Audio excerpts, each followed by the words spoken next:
পিছে যান, আপনারা পিছে যান, পিছে যান, পিছে পিছে পিছে পিছে।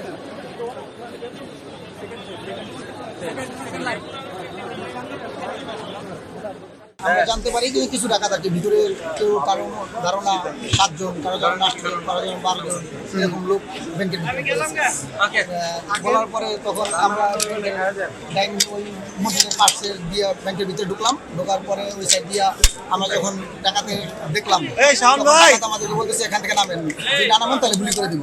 তখন আমরা এখান থেকে নেমে গেলাম। তার আধা ঘন্টা পর তখন পুলিশ আসে। আপনি বলতেছিলেন যে আপনারা আশপাশ থেকে ডাকাতদের দেখছেন, ওদের মুভমেন্ট কি ছিল আর কি করতেছিল বা কি দেখছেন, ওদের সাথে কথা হয়েছে কিনা? ওদের মুভমেন্ট ছিল আমাদের এখান থেকে জানলা দিয়ে হাই হ্যালো করতেছিল, ক্লাসের ভিতরে দেখা যাচ্ছে না এরকম করতেছিল। মাইকে উদ্দি ফার্স্টে জানাইছে যে ঢাকায় ঢুকছে, পরে মহল্লাবাসী সব বাইরে আইছে, বাইরে আপনার টিচিকেট লাগাই দিছে। তারপর হলো আপনার তারপর কিছু করতে পারে না, কিছুদিন পর আপনার প্রশাসন আইছে, প্রশাসনে